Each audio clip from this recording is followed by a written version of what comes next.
देश में नर पशुओं से फायदा और नुकसान क्या। देश में एक बार पता था, इंदिरा गांधी ने जनसंख्या नियंत्रण के लिए नसबंदी करवाई थी। एक बार आपको पता है, आपातकाल लगा था।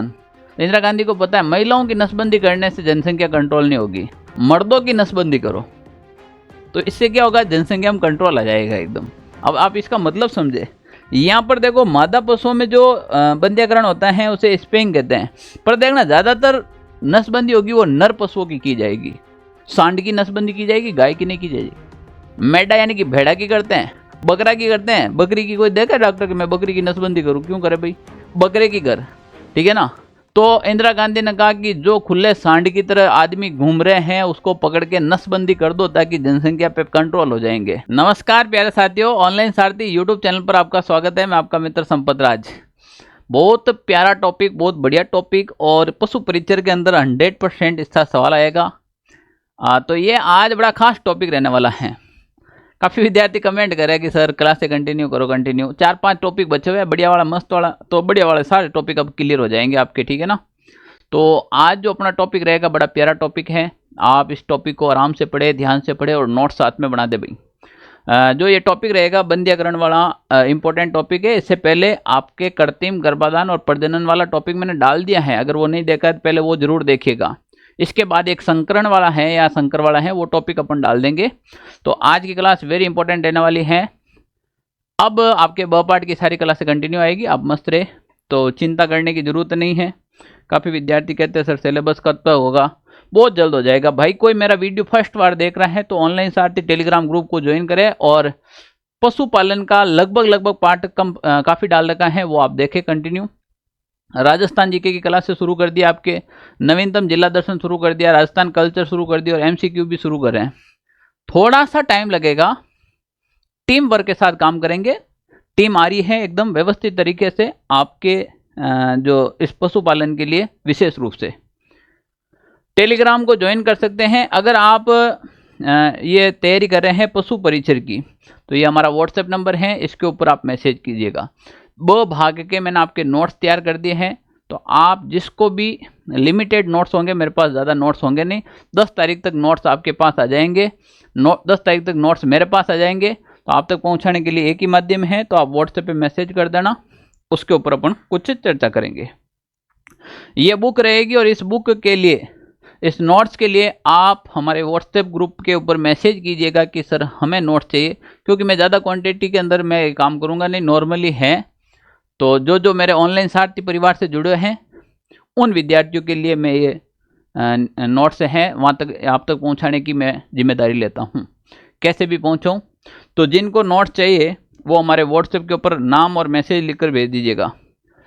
अब हम आज का टॉपिक रहेगा वो बड़ा इंपॉर्टेंट टॉपिक रहेगा। बंध्याकरण का जो टॉपिक है भाई बड़ा इंपॉर्टेंट टॉपिक है। अब मेरे पास टाइम ही नहीं बचता है, तो मैं आपको सीधे ही यहाँ स्टूडियो से पढ़ा रहा हूँ। तो स्टूडियो के अंदर आप साथ साथ में नोट्स बना देना, और मैं यहाँ पे समझाता रहूँगा आपको, ठीक है ना।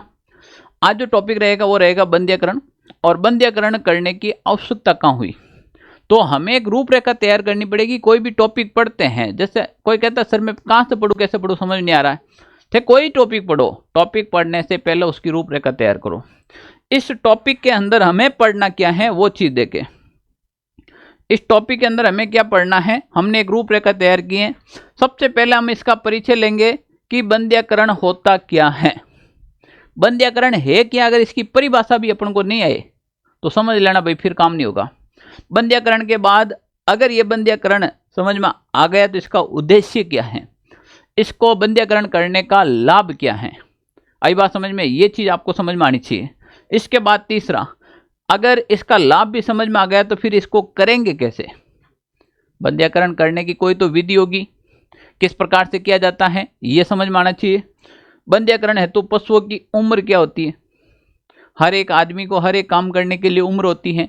जब कोई शादी करे तो उसकी उम्र होती है 20-22 साल, है कि 65 साल का आदमी शादी करे। खैर बार तो जमानो का ही करा, शादी करने की उम्र अलग हो गई, प्यार करने की उम्र अलग हो गई। 12-13 साल का छोरा 8वीं 9वीं 10वीं में पढ़े, प्यार करता फिरे। 70-65 साल का बुजुर्ग आदमी शादी करता फिरे। और जो करना ही उम्र है जिन्हीं वे पशु परिचरी तैयारी करे, हम कहीं करा जमानो है। तो कैसे भी करके हमको अगर नौकरी लेनी है तो भाई ये सबसे बेस्ट इलाज है। बंध्यकरण की प्रक्रिया क्या है, ये बड़ा इंपॉर्टेंट टॉपिक रहेगा। बंध्यकरण की प्रक्रिया क्या है और इससे हानियां क्या होती हैं। अगर कोई भी चीज का लाभ होगा तो उसकी हानि भी जरूर होगी। सकारात्मक पॉइंट है तो नकारात्मक पॉइंट भी होंगे अपने सामने। तो इस टॉपिक के अंदर कंप्लीटली हम ये 5 से 6 पॉइंट हैं जिसके ऊपर विशेष रूप से चर्चा करेंगे और बहुत इंपॉर्टेंट टॉपिक रहने वाला भाई। वीडियो स्क्रिप्ट मत करना, पूरा देखना, मजा आ जाएगा। मैं कह रहा हूं अगर इतने दिनों से क्लास नहीं है तो वापस जान आ जाएगी अंदर, ठीक है ना। ठीक है, जान का मतलब मैं इस जान की बात कर रहा हूं। अब बात करते हैं सबसे पहले। अब सर आप ये पीडीएफ तो मैं ये भी थ्योरेटिकल टॉपिक है, अब इसमें क्या लिखूं। आपको जो चीज़ें हैं वो सारी मैं इसमें समझा दूंगा, ठीक है ना।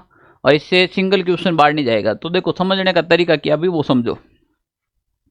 समझने का पहला तरीका यही है कि बंध्यकरण है क्या। बंध्यकरण क्या है तो देखो सबसे पहले नर जानवरों में शुक्र जनन की प्रक्रिया को बंद करने की विधि जिसमें नर पशुओं से वर्षण को हटाना बंध्यकरण कहलाता है।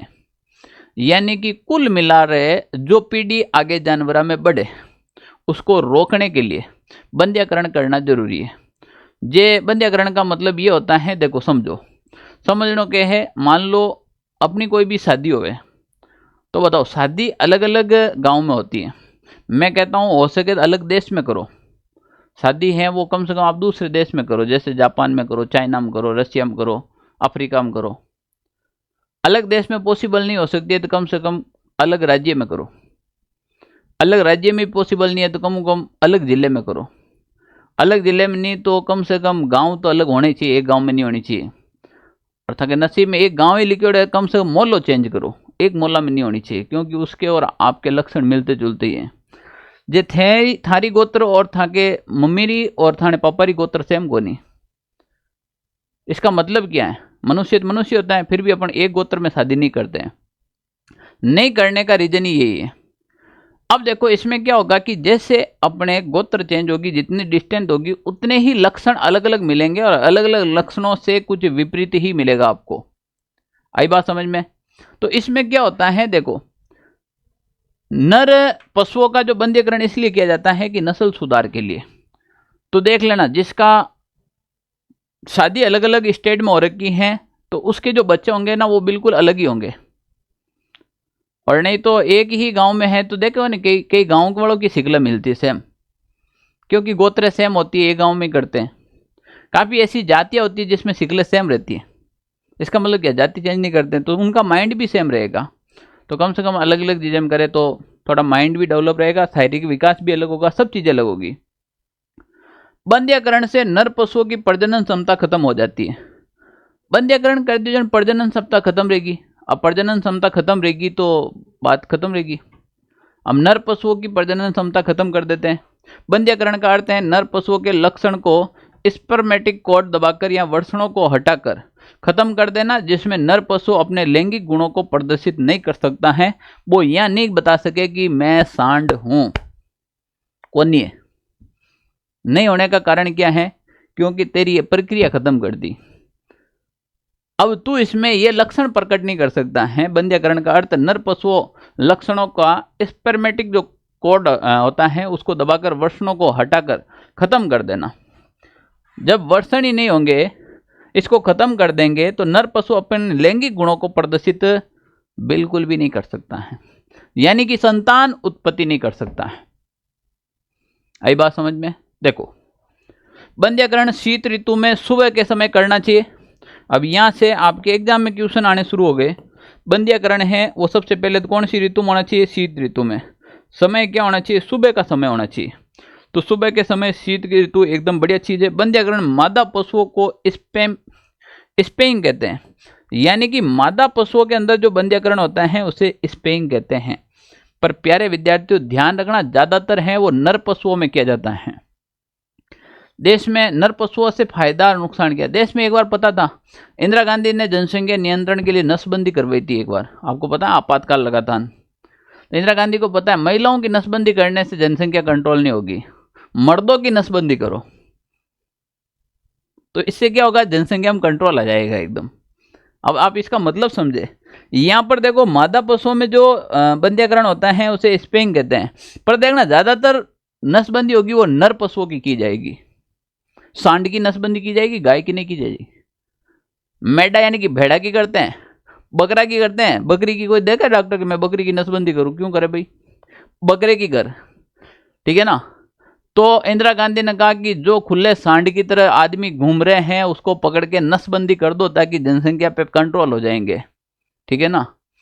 तो भाई यही है।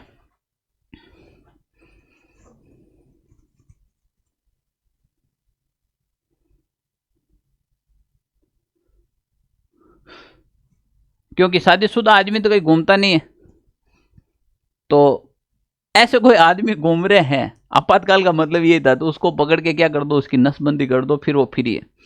आदमी को समझ नहीं आ रहा 5 किलो घी क्यों दे रहा है, 5 किलो घी रो गेलणियों दियो, डब्बो दियो, उनका जाओ फ्री। और कहीं रियो नसबंदी कर दी, क्या एड़ा आदमी नसबंदी रहेगी जिन्हें ब्याह रेवड़ा को नहीं, शादी रेवड़ी को नहीं, ब्याह की नसबंदी कर दी। तो ये उस समय बड़ा दौर चला था, ठीक है ना। अब देखो उद्देश्य क्या है इसका।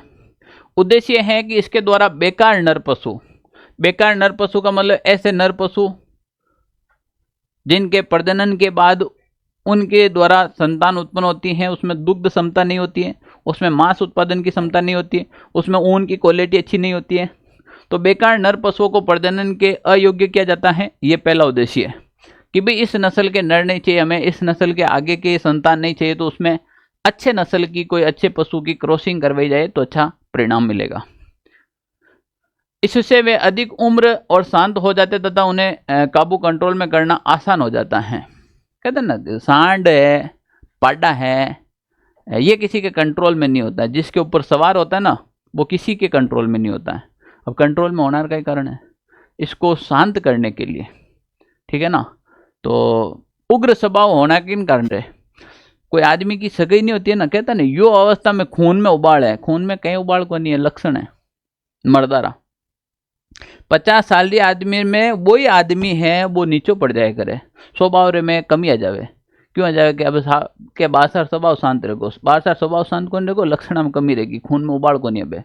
वो जब तक ये लक्षण प्रकट होंगे तब तक वो अशांत रहेगा, उसमें आक्रोश रहेगा, और आक्रोश रहने के कारण अगर कोई भी सांड के अंदर अगर बंध्याकरण कर दे तो वो शांत स्वभाव का हो जाएगा, उनको कोई मतलब ही नहीं दुनियादारी से, वो ध्यान अवस्था में चला जाएगा, ठीक है ना। तो देखो भाई अपन ये बात करा तो इसमें अधिक नम्र शांत हो जाते तथा उन्हें काबू और कंट्रोल करना आसान हो जाता है, बढ़िया चीज है। अच्छी किस्म का मांस उत्पादन व भार ढोने वाले, आपको भार ढोने वाले पशु चाहिए तो भार ढोने वाले किस्म को आगे बढ़ाया जाए, मांस उत्पादन के लिए चाहिए तो मांस उत्पादन वाली किस्म, अच्छी किस्म को आगे बढ़ाया जाए।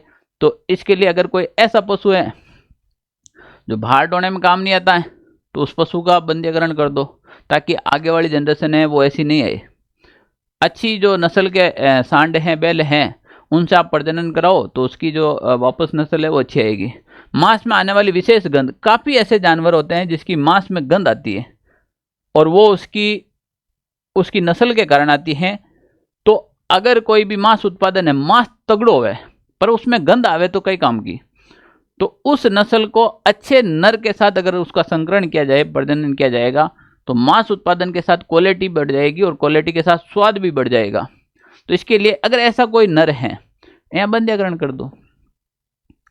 अब थे जे देखो राजस्थान बड़ी बड़ी गौशाला चले, हम गौशाला में देखो थे ऐसी गाय जो दूध नहीं देती उसका अलग डिपार्टमेंट होगा, सांडिया होंगे जितने भी जो उनका एक अलग डिपार्टमेंट होगा, बछड़े होंगे उनका अलग होगा, और जो बुजुर्ग होंगे पशु उनका एक अलग डिपार्टमेंट होगा। इसका मतलब क्या है कि गौशाला के अंदर अगर उन सभी सांडियों को खुला छोड़ा जाए तो वहाँ की नस्ल में कभी भी सुधार नहीं हो सकता है। अब उस गौशाला के अंदर एक गिर बुल लेके आ जाओ, राठी जाति का बुल लेके आ जाओ, हरियाणवी जाति का बुल ला कर आ जाओ, अगर उस बुल से कोई भी क्रॉस होकर गाय प्रजनन करती है तो उसकी नस्ल में सुधार आएगा। इसीलिए तो उसको एक अलग डिपार्टमेंट में रखा जाता है, क्योंकि हत्या तो अपन कर नहीं सकते हैं, अपन किसी को जन्म नहीं दे सकते, तो उसको मारने का अधिकार भी हमें कतई नहीं है। तो उनको अलग रखे ताकि तुम्हारी उम्र निकल जाए पर आने वाली नस्लें तुम्हारी जैसी नहीं होए, ठीक है ना, आने वाली नस्लें तुम्हारी जैसी नहीं होए। तो इसके लिए इसका मतलब यही है, मांस में आने वाली जो विशेष गंध है इसको छुटकारा पाने के लिए। तो ये कुछ बंध्याकरण करने के प्रमुख उद्देश्य है, वो आपको ध्यान रखना चाहिए। करना क्या है, ज्यों का ज्यों बढ़िया नोट्स बना रखे, केवल आपको छापना है। अब देखो, बंध्याकरण हेतु पशुओं की आयु तो है कोई नहीं जबरदस्ती, मतलब कोई भी उम्र में कर दो ना। इसकी कुछ विधियां भी होती है किस प्रकार से करनी है, और कुछ उम्र भी होती है, ठीक है ना। कुछ उम्र भी होती है और कुछ विधियां भी होती है। तो देखो विधियां क्या होती हैं, विधियों के लिए विधियां क्या होती है ये देखें आप। तो गाय व भैंस के बछड़े, गाय और भैंस का कोई भी बछड़ा हो तो 8 से 10 सप्ताह, 8 से 10 सप्ताह के अंदर आप उसका बंध्याकरण कर सकते हो। विधियां अलग अलग हैं, अभी विधिया की चर्चा नहीं करें, केवल उम्र की चर्चा करें। बहुत आसान तरीकों को, आजकल कोई पथरी को ऑपरेशन करेगा, हम लेजर ऑपरेशन करते हैं बिना चीरा फाड़ा किया, ऑपरेशन तो हो रहा है। पहला आदमी चीरा फाड़ा करना ऑपरेशन करता। आजकल ये भी चीज़ें बहुत टेक्नोलॉजी हंडा आएगी, तो आप विधेरी भी बात करा ला।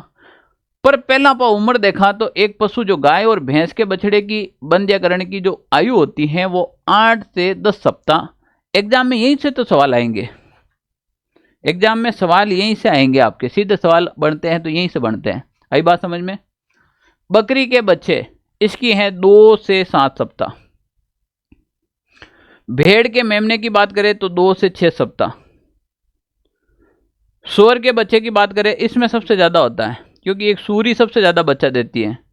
वीर्य की बात करें तो एक सूअर का सबसे ज्यादा वीर्य, सबसे ज्यादा ml में वीर्य निकलता है 250 ml तक का, तो वो सूअर का है। किसका है? सूअर का है। तो बच्चे भी बहुत ज्यादा पैदा करता है और इसका गर्भकाल भी कम होता है। तो बताओ इसमें अगर क्वालिटी नहीं आएगी ना तो सूअर ऐसे पैदा हो जाएंगे जैसे मान लो, क्योंकि सूअर का उत्पादन होता है विशेष रूप से मांस उत्पादन के लिए किया जाता है, और मांस उत्पादन का अगर सही तरीके से क्रॉस नहीं बैठा तो वो नस्ल बिगाड़ देगा और मांस उत्पादन में वो मजा नहीं आएगा। तो बाकी के कोई सूअर को दूध तो काटे को नहीं, जो कहीं काम है। सूअर केवल मांस उत्पादन के लिए पाले जाते हैं। घोड़ी का बच्चा, अगर इनका बंध्याकरण करना है आपको तो उम्र है भाई 12 से 14 सप्ताह। तो ये सप्ताह के अंदर उम्र है और एक सप्ताह में 7 दिन होते हैं, तो आप कैलकुलेट कर सकते हो जन्म के कितने दिन बाद आप उसका बंध्याकरण कर सकते हो। ओके, बहुत बढ़िया है, ये सारणी है, आपको स्क्रीनशॉट लेना चाहिए इसका, ठीक है ना। साथ साथ में नोट्स बना सकते हो, नहीं तो फिर बाद में क्लास को रोक कर भी बना सकते हो आप। बंध्याकरण की प्रक्रिया की बात करा, जे कोई भी पशु में बंध्याकरण होता है तो उस प्रक्रिया को क्या कहते हैं, ये भी एग्जाम में क्वेश्चन आ रखा है, इंपॉर्टेंट क्वेश्चन है। तो देखो आपके सामने, जे गाय के अंदर प्रक्रिया करते हैं,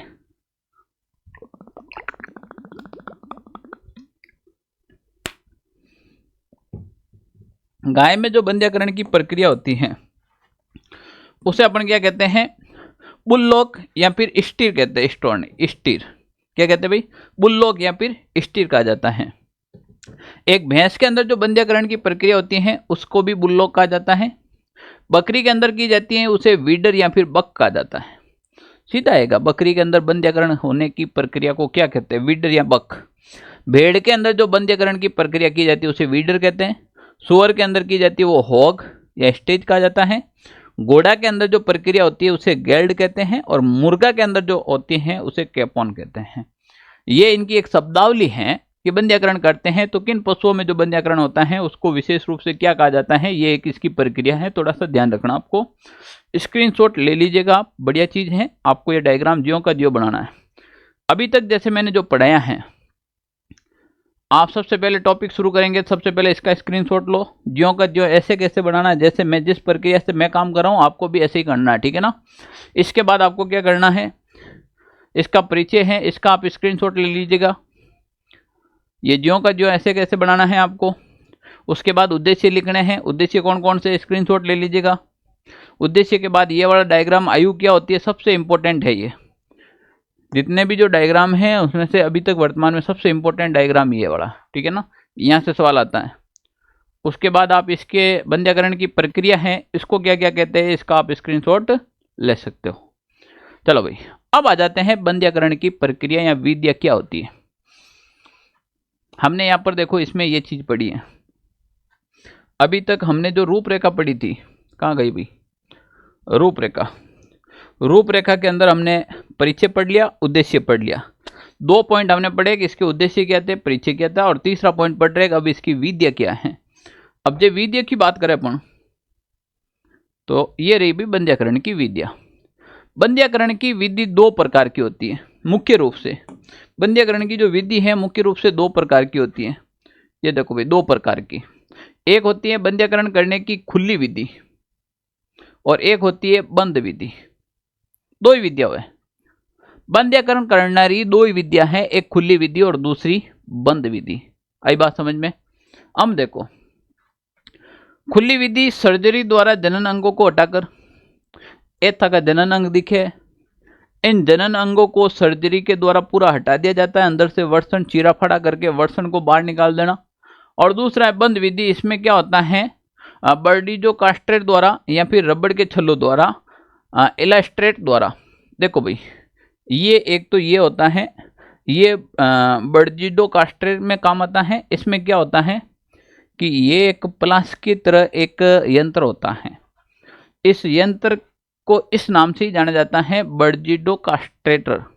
इसके द्वारा क्या किया जाता है, ये जो आपके वर्षण होते हैं, इसके ऊपर ये जो नली आती है, इस नली को 2 जगह से, एक ये डॉट लगा रखा है, एक ये डॉट, 1 सेंटीमीटर की जगह रखनी चाहिए। कितनी? मात्र 1 सेंटीमीटर की जगह। इसके 2 जगह से दबा दिया जाता है, एक ऐसे और एक यहाँ से। अब यहाँ से और यहाँ से दबा देंगे और यहाँ से और यहाँ से दबा देंगे। दबाने से क्या होगा, इसकी जो नली है वो बीच में से ब्लॉक हो जाएगी। ब्लॉक हो जाएगी तो आगे जो रक्त संचार है वो आगे नहीं बढ़ेगा, और आगे नहीं बढ़ेगा तो यहाँ तक नहीं आएगा, और यहाँ तक नहीं आएंगे, धीरे धीरे सिकुड़ जाएंगे। क्या कर जाएंगे? सिकुड़ जाएंगे। आई बात समझ में। एक तो ये विधि होती है, एक होती है सर्जरी विधि। सर्जरी विधि में क्या होता है, यहाँ से चीरा 2 चीरा देकर इसको हटाओ, वर्षण को हटा दो कंप्लीटली, तो ये चीज हो जाती है। ये तो बड़ी दर्दनाक विधि होती है। कौन सी? खुली विधि होती है, ये दर्दनाक विधि होती है। बंध्याकरण विधि सबसे, बंध्याकरण भी 2 प्रकार की होती है। तो देखो भाई, सर्जरी तो आपको पता ही है, चीरा टांका लगा के सीधी सर्जरी करना।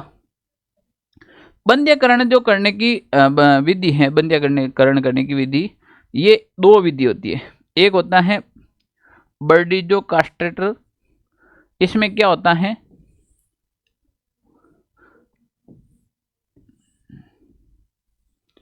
इसमें क्या होता है भाई, इसमें ये जो यंत्र है इसे कहा जाता है बर्डीजो कास्ट्रेटर। इस यंत्र के द्वारा ये जो आपके शरीर का अंग है, इसमें नली के ऊपर 1 सेंटीमीटर की जगह रखकर 2 जगह पर दबाना होता है। इससे क्या होता है कि इसके अंदर जो रक्त संचार वगैरह होता है उसमें अवरोध हो जाता है, वो रुक जाता है और इससे बंध्याकरण हो जाता है। दूसरी होती है रबड़ के छल्लों द्वारा, इलास्ट्रेटर द्वारा।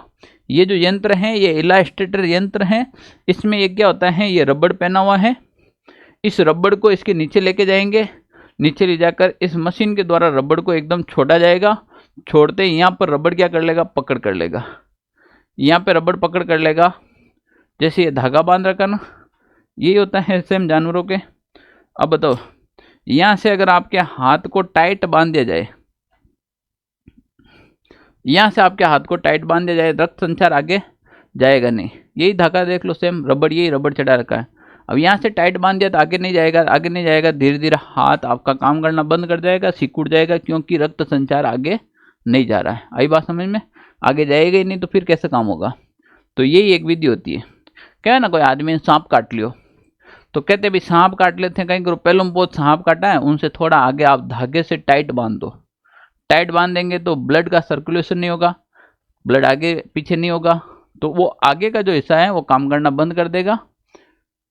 यही इसमें काम करता है। रबड़ है, रबड़ टाइट पहना दो, मशीन से खींच के कस के टाइट होगा।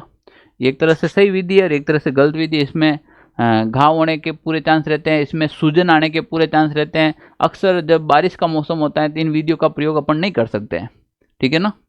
फिर भी अपन को पढ़ना पड़ेगा कौन कौन सी। तो रबड़ के छल्लों द्वारा, तो ये इस प्रकार से आता है। इसमें रबड़ पहना कर यहाँ लाकर छोड़ दिया जाता है, छोड़ते तो ये रिंग बनकर यहाँ पर सेट हो जाता है, ठीक है ना। तो यहाँ पर मोटे तौर पे आपको क्या पढ़ना है, आपको मोटे तौर पर यही पढ़ना है कि भाई इसमें जो बंध्याकरण की 2 विधियाँ हैं, एक खुली विधि और दूसरी बंद विधि। खुली विधि सर्जरी द्वारा जनन अंगों को हटाकर और बंद विधि में ये दोनों है। इन दोनों के बारे में अगर अपन डिटेल से पढ़े तो अपन से पहला बात करा बंध्याकरण की खुली विधि क्या होती है। इससे पहले थे भाई अगर अमे तक ऑनलाइन सारथी ऐप डाउनलोड नहीं करियो तो भाई कर लो, मारो वीडियो देखनो इतो इम्पोर्टेंट नहीं है जितो ऐप इम्पोर्टेंट है, क्योंकि इनमें जो टेस्ट आवे नहीं वो टेस्ट देना बहुत जरूरी है। थे भले ही खूब पढ़ लो, जब तक तुम प्रैक्टिस नहीं करोगे ना तब तक सीट नहीं निकलेगी। और प्रैक्टिस का मतलब होता है कि आपने जो पढ़ा है उसका एनालाइज कैसे करेंगे कि आपने जो पढ़ा है वो एग्जाम में राइट होगा या नहीं होगा। उसके लिए आपको टेस्ट देना पड़ेगा, और टेस्ट देने के लिए आपको ऑनलाइन सारथी ऐप डाउनलोड करना पड़ेगा। ऐप डाउनलोड करने के बाद जितने भी जो टेस्ट हैं आप उस टेस्ट को आराम से दो, और आराम से देने के बाद जब आपकी रैंक आएगी 5-5 हज़ार आदमियों के बीच में, 10-10 हज़ार आदमियों के बीच में, तो एक काम करने का नया मोटिवेशन मिलेगा कि भाई 5,000 आदमी में हमारी रैंक आई रही है, तो काम करने का मजा आता है कि नहीं आता? अब बताइए। इसीलिए आपको ऑनलाइन सारथी ऐप डाउनलोड करना जरूरी है। हमारी क्लास देखो या ना देखो था कि मर्जी है, पर ऐप डाउनलोड जरूर करो। अब मैं बात करूं बंध्याकरण करने की जो खुली विधि है, ये एक दर्दनाक विधि होती है। अब खुली विधि दर्दनाक विधि को नहीं कह रहे थे, कोई चीरो देवे तो थान दर्द को नहीं हो गए भाई। कोई आंगली दबाए दी, आंगली कह के अपनी देसी भाषा में समझो कि आंगली आडा में आएगी। आडो मतलब दरवाजो, दरवाजो मतलब गेट, गेट मतलब कोई भी, तो आंगली अगर उसके अंदर आ गई इतना दर्द नहीं होगा जितना होना चाहिए। भले नसें जाम हो जाए, खून का जमा हो जाए, तो भी आप ऐसे ऐसे करके कोई बात नहीं हो गया। और जे था कि चक्कू थोड़ो सो भी कट लाग जावे, ब्लेड से थोड़ा भी नाखून काट तो, कुछ भी सब्जी काट तो थोड़ा हड़को भी चीरो लाग जावे तो वो खतरनाक दर्द करे, दरवाजा से भी ज़्यादा वो दर्द करेगा। तो ये तो जो अगर जो चीरा फाड़ा होगा जिसमें रक्त स्राव होगा, खून बहेगा, उसमें तो दर्द डेफिनेट हो गई होगा। तो इसका मतलब ये जो सर्जरी द्वारा किया जाता है ये खुली विधि है, ये दर्दनाक विधि है और होनी है, ये तो दर्द तो होगा भी। अब इस विधि को कैसे करते हैं देखो, और दर्द उत्पन्न क्या रहे अपने शरीर में। तो इस विधि में नर पशुओं को जमीन पर गिराकर, क्योंकि सांड है काबू में आवेला को नहीं, तो पहला जमीन पर गिराना पड़ेगा। कई सांड ने बेहोशीरा इंजेक्शन भी देना पड़े। गाँव में पहले बेहोशी के इंजेक्शन नहीं थे, बांध बंदा के भले ही दर्द हो तो हो, अब वो बोलता तो है नहीं बेचारे को, चीरा फाड़ा कर लेते। जितना के कोई आंगली ऑपरेशन करना है तो आंगली को पहले सुन करते हैं कि सीधे कर दा, समझो। गिराकर लोकल बेहोशी का इंजेक्शन लगाकर उसको कंट्रोल करते हैं। हम इंजेक्शन तो अब आया, पहले इंजेक्शन था नहीं, पहला आदमी यही करता, बूढ़े आदमी कर देता, जबरदस्ती कर देता, पकड़ के 4 आदमी बुलाए, 2 टांगा गुण, 2 टांगा लारोन, 2 हिंगड़न, 2 कान पकड़न, चीरो दियोन, ये बंध्याकरण। अब धीरे धीरे टेक्नोलॉजी में सुधार हुआ, लोकल बेहोशी का कोई इंजेक्शन लगाएगा और उससे कंट्रोल हो जाएगा। फिर कहीं करा, फिर देखो, फिर रोगाणु मुक्त ब्लेड की सहायता से, रोगाणु मुक्त मतलब यहाँ तो भी यार रोगाणु मुक्त संक्रमित नहीं रहनी, कटी काम लियोड़ी नहीं रहनी, कटी धुड़ार में कटी मिट्टी में पड़ियोड़ी नहीं रहनी, एकदम नई ब्लेड जो रोगाणु मुक्त रहे, उसकी सहायता से स्क्रोटम में चीरा लगाकर वर्षण को अंडकोश से बाहर निकाला जाता है। ये देखो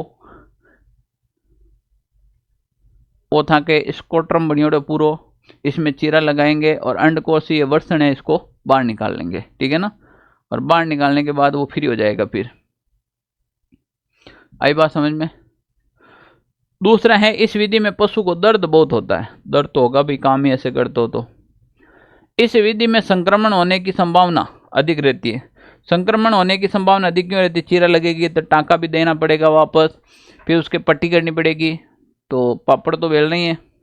इस कारण इस विधि को अति आवश्यक होने पर ही उपयोग में लेते हैं भाई, वरना कम कर दिया। पहले लोग ले लेते थे ज़्यादा, अब धीरे धीरे कम कर दिया, ठीक है ना।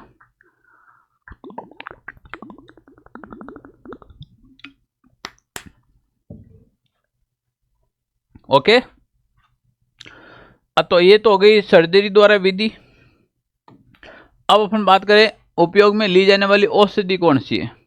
जे थे अगर इस विधि को काम लेते हो तो इसमें काम लेने से पहले भी औषधि का प्रयोग करना पड़ेगा और काम लेने के बाद भी औषधि का प्रयोग करना पड़ेगा।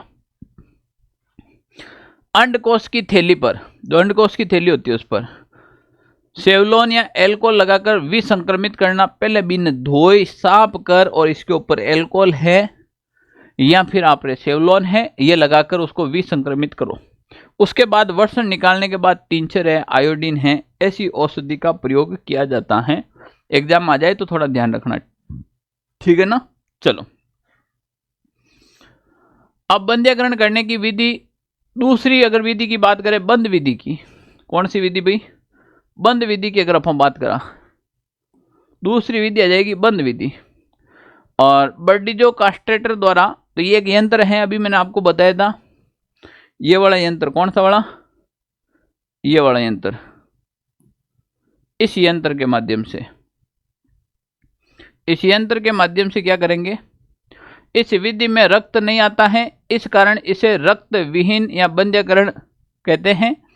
इस विधि में पशु को कठिनाई कम होती है। इस यंत्र का आविष्कार इटली के वैज्ञानिक बर्डिजो ने किया था, इसीलिए इसे बर्डिजो कास्ट्रेट विधि द्वारा कहा जाता है। तो देखो भाई, इनमें मैं बता दू था कि खाली नलिया दबावनी, नलिया दबावणु, रक्त बंद रह जी, रक्त बंद रह जी तो आगे रो काम कंप्लीट है जी। आई बात समझ में कुल मिलाना, ठीक है। इन वैज्ञानिक के नाम से इसे बर्डिजो नाम दिया गया, सही बात है। इस विधि में सबसे अच्छी एवं सबसे ज़्यादा काम ली जाने वाली विधि है, सबों बढ़िया विधि है, सबों ज़्यादा काम लिया करा इन विधि ने।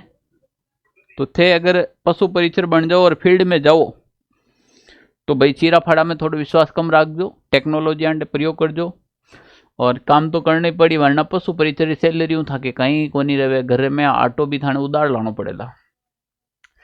12,000 रुपये थाने सैलरी दी, फत है गाँव रे में नौकरी लागा, पशु परीक्षर में सैलरी इतनी है, 12,000 रुपये तुम्हें सैलरी देंगे, फंते सैलरी नौकरी लागती, थोड़ा एटीट्यूड आए तो थे 2-4 ड्रेसर नहीं लेना, हो नया कपड़ा ले आओ, फचे थे घर में भतीजा भाणजिया भाणजी रही, 5-10 रुपया देना शुरू करो, हम लाजा मारा 10 रुपया देता, 20-25-40 रुपया देवा ही देवा, तो उधर दे दिए। फिर थोड़ा मम्मी पापा भी आस करेंगे तो घर में किराना लेना आएगा, फते आड़ पाड़ घर में तो पोस्टिंग रहेगो नहीं, 2-2.5 हजार थे महीना, तेल बढ़ दियो, पेट्रोल हो गया खत्म, फिर थे नए नए लगा फोटो खींचना, शौकिंग इंस्टा मत स्टोरी कहीं डाला तो एक नया फोन ले लियो, या करने 12,000 रुपया सैलरी में थाने 10,000 रुपये एनी टाइम ऊपर ही रहेला। तो इसके लिए आपको फील्ड वर्क करना ही पड़ेगा, और फील्ड वर्क करो तो थाने एक LSR जो काम है वो करना पड़ी। बेदगी की नहीं है, प्रैक्टिस ही परफेक्ट कर देती है, आप जितना प्रैक्टिस करेंगे सीख जाएंगे, वो इम्पोर्टेंट है। थाने कोई बुलाई तो थे कि नहीं बंध्यकरण करने जाओ तो थे 1,500 रुपया ले आओ।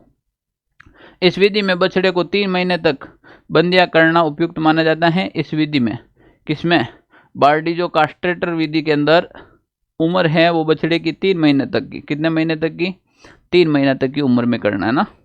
एक विशेष यंत्र का उपयोग करते हैं जिसमें आगे की ओर से 2 जबड़े होते हैं, इनके प्लास की तरह होता है, जो आपके वो पकड़ने का एक हथियार होता है ना, उसको क्या कहते हैं आप,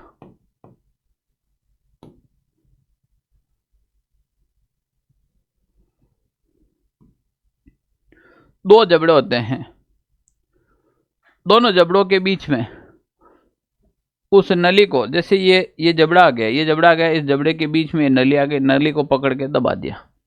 अब मान लीजिए पेन है, पेन के अंदर इसको दबा देंगे तो क्या गया, जो इसके अंदर रिपल होगी वो उसके अंदर क्या हो जाएगा, दबाव आने से एयर आ जाएगा, फिर जो पीछे की बची हुई सही आगे नहीं आएगी, आगे वाली सही खत्म हो जाएगी, तो फिर वो चलेगा नहीं, बात खत्म। जब वो चलेगी नहीं, पेन कुछ काम का नहीं, फेंक दो इसको। पेन में जब तक इंक आएगी, जब तक सही आएगी, जब तक वो काम करेगा। ये बात सांडा में, यही बात पाडा में, यही बात जोटा में, यही बात बकरा में, यही बात मेढा में, जब तक इसके अंदर रक्त संचार होगा तब तक वो काम का होगा।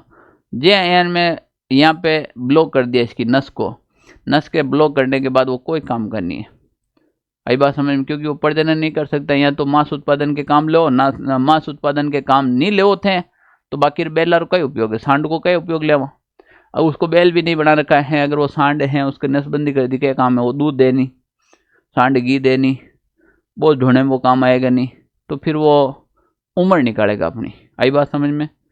तो देखो भाई, हाँ आगे अपन बात करा, इस विधि में बछड़े को पहले अच्छी तरह से गिराकर कंट्रोल और काबू कर लेते हैं।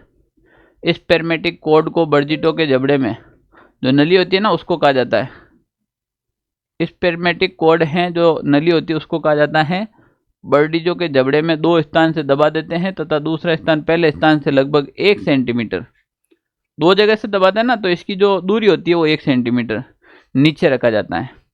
एक कट मान लो यहाँ लगा दिया, जैसे ये हो गया अंडकोश हो गया,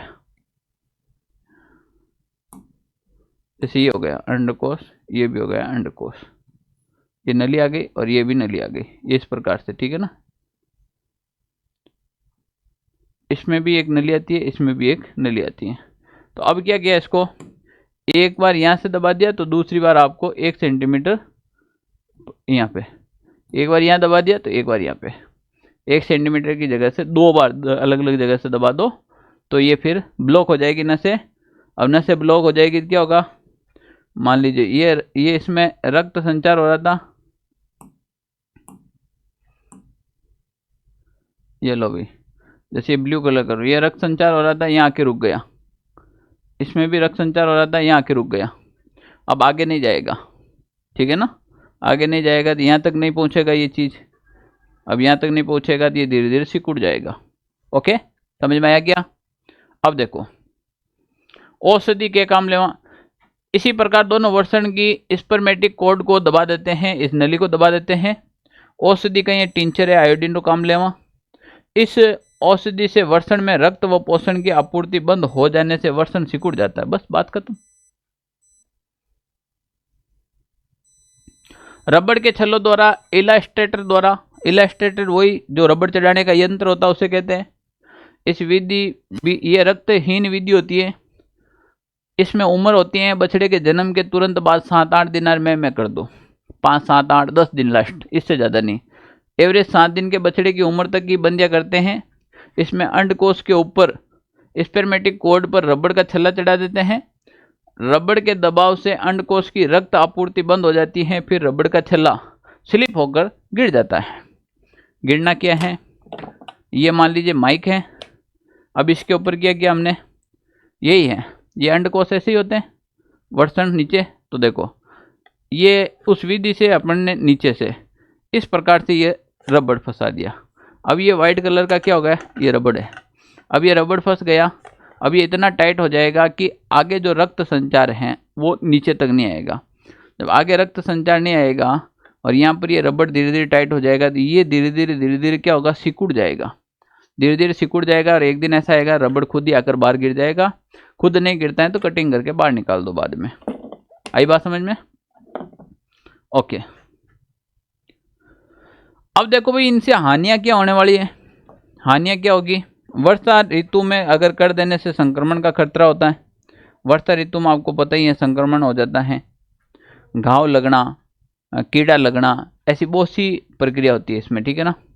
जीवाणु के संक्रमण के कारण बंध्याकृत जानवरों की स्पर्मेटिक कॉर्ड में सूजन आ जाना, नलिया सूज जावे वगैरह, एन का कोई प्रॉब्लम बहुत ज़्यादा होने की संभावना होती है। ओके, अब देखो भाई बर्डीजो के भी 2 प्रकार होते हैं। बर्डीजो के क्या 2 प्रकार है, छोटा जानवरा में और बड़ा जानवरा में। बेबी बर्डीजो छोटे पशुओं के लिए जैसे भेड़, बकरा, सूअर में, और केटल बर्डीजो होती हैं वो बड़े पशुओं में जैसे बैल, पाडा, भैंसा, घोड़ा, इसमें किया जाता है। ओके, तो छोटो बंदिया ग्रंथ था को टॉपिक को पूरो क्लियर। के प्रकार 2 प्रकार ध्यान रखना, एक खुली और एक बंद। खुली रे में चीरो फाड़ो देने और बंद रे में 2 प्रकार ही, दोनों प्रकार, एक नलियों को ब्लॉक करके और दूसरा रबड़ चढ़ा के, बात खत्म, ठीक है ना। इनका लाभ क्या है, इसकी उद्देश्य, इनकी हानियां क्या होती हैं, इस प्रकार से। तो देखो भाई कुल मिलाना आपने ये टॉपिक समझ में आया या नहीं आया, शुरू से समझ लेते हैं। ये टॉपिक लिया था, फिर आपने अभी तक हमारा टेलीग्राम ग्रुप ज्वाइन नहीं किया तो सबसे पहले ये ग्रुप ज्वाइन करें। उसके बाद अभी आप व्हाट्सएप नंबर ज़रूर, हमें जिसको नोट्स चाहिए वो व्हाट्सएप के ऊपर मैसेज करें। कोई हमारा वीडियो फर्स्ट बार देख रहा है तो भी आप हमारे चैनल और व्हाट्सएप दोनों और इंस्टाग्राम से भी जुड़े। इसके लिए क्या करना पड़ेगा आपको, एक तो ये नोट्स आपको बहुत जल्द मिल जाएंगे, 10 तारीख तक हमारी संभावनाएं हैं नोट्स आने की पूरी। भाई मैं अभी भी बता देता हूँ, इसकी क्वांटिटी कम ही है। जो हमारे ऑनलाइन सारथी परिवार से कंटिन्यू जुड़ा हुआ है, हमसे संबंध रखता है, किसी न किसी माध्यम से प्रत्यक्ष या अप्रत्यक्ष रूप से उन तक पहुंचाने की पूरी संभावना रहेगी। क्योंकि इतने ही काम कर पाएंगे हम अभी, ठीक है ना। तो आप उसके ऊपर मैसेज डाल देना मेहरबानी करके, ताकि आप तक पहुंच जाए जो जुड़े हुए हैं। सबसे पहले रूपरेखा लिखनी है। कोई भी टॉपिक पढ़ने से पहले था कि रूपरेखा पता होना बहुत जरूरी है। जब थान ध्यानी को इनमें पढ़ो कहीं तो थे कहीं बताओ, रूपरेखा का पूरा बनाना है। फिर हमने क्या पढ़ा था परिचय के अंदर, बंध्याकरण क्यों किया जाता है। जे कोई काम का नर जानवर काम का नहीं होता है तो उसको लैंगिक गुणों को समाप्त कर दो, ठीक है ना, ताकि अपना अच्छी नस्ल में सुधार लाए। शीत ऋतु में सुबह के समय करना चाहिए, ये इंपॉर्टेंट है। और यहाँ से सवाल बन रखा है, ये भाई यहाँ से सवाल बन रखा है पहले भी, मैं भी बता देता हूँ, ये पॉइंट सबसे इंपॉर्टेंट है। मादार में अगर करें तो उसको क्या कहते हैं, स्पेमिंग कहते हैं, स्पेइंग कहते हैं। इन उद्देश्य कई हैं। उद्देश्य के बाद इनकी उपयुक्त आयु क्या है, 100% सवाल आ रखा है। आयु के बाद इसमें जो प्रक्रिया होती है उसको किस नाम से जाना जाता है, शब्दावली का सवाल आ रखा है। फिर ए मैंने आपको बता दी कि ये 2 प्रकार की विधि होती है। ओपन विधि क्या होती है, बंद विधि क्या होती है। ओपन विधि में सर्जरी की जाती है, दर्दनाक विधि होती है। बंद या करण की जो बंद विधि होती है वो 2 प्रकार की होती है, बर्डीजो कास्ट्रेर और रबड़ छला। इसमें जो ये यंत्र होता है, इसी यंत्र को बर्डीजो ये वैज्ञानिक ने किया था और इसी के नाम पर इसका नाम रखा। इसमें दोनों जबड़े होते हैं, दोनों जबड़े के बीच में जो नली होती है उसको 1-1 सेंटीमीटर से दबा दिया जाता है, जिसमें रक्त प्रवाह बंद हो जाता है। तो जब रक्त प्रवाही बंद हो जाएगा तो धीरे धीरे ये क्या होता है, सिकुड़ जाता है। सिकुड़ जाने से उसमें जो ये लक्षण होंगे, वो लक्षण क्या हो जाएंगे भाई, कम हो जाएंगे। तो लैंगिक गुणों को प्रदर्शित नहीं कर पाएगा, ठीक है ना। आई बात समझ में, लो भाई। उसके बाद रबड़ के छल्लों द्वारा मैंने बताया था कैसे, अभी माइक के माध्यम से आपको बताया था ना। जैसे ये बिल्कुल ऐसे होता है, अंडकोश नीचे होता है, वर्षण जो नीचे होते हैं, तो ये जो रबड़ होता है, तो इस यंत्र के माध्यम से इलास्ट्रेटर द्वारा एक रबड़ छोड़ा जाता है। वो रबड़ जाके इसमें फिट हो जाएगा और फिट होकर जब ये टाइट हो जाएगा यहाँ से, तो आगे रक्त का संचार नहीं होगा, ये धीरे धीरे सिकुड़ जाएगा। एक बार इतना सिकुड़ जाएगा तो ये रबड़ ऑटोमेटिकली बाहर आ जाएगा। बाहर नहीं आता, इसको काट कर बाहर निकाल देंगे, ठीक है ना। तो ये 2 विधियाँ हो गई आपके पास। ओके, ऐप मैंने बता दिया है, अभी तक नहीं डाउनलोड किया तो कर लो, क्योंकि है जो खजाना ऐप में ही है। अभी बता देता हूँ दोनों विधियों के बारे में, दर्दनाक विधि, खुली सर्जरी विधि, और ये औषधियाँ कौन कौन सी प्रयोग होती है इसके बारे में। दूसरी विधि इसके बारे में भी, टाइमिंग ध्यान रखना 3 महीने का, ठीक है ना। ये हमने बताया था किस प्रकार से करना है और कौन कौन सी औषधि का उपयोग करना है, ठीक है ना। रबड़ के छल्लों द्वारा और इनसे होने वाली हानियाँ, और बर्डीजो के 2 प्रकार होते हैं, छोटे पशुओं में और अलग अलग पशुओं में कैसे किया जाता है। नोट्स बनाना अच्छे से, क्लास अब कंटिन्यू रहेगी, मस्त रहो आप, बढ़िया नोट्स बनाओ। और दिसंबर तक आपके एग्जाम है, तब तक मैं 2 बार रिवीजन सब करवा दूंगा, ठीक है ना। अब फ्री हुए पूरे मतलब टीम के साथ वर्क करेंगे आप, ठीक है ना। मस्त रहे आप, ठीक है ना। क्लास बढ़िया लगी है तो कमेंट जरूर करना, लाइक करना और शेयर करना। अगर मेरा वीडियो फर्स्ट बार देख रहे हो, चैनल को सब्सक्राइब जरूर करना। धन्यवाद, जय हिंद साथियों।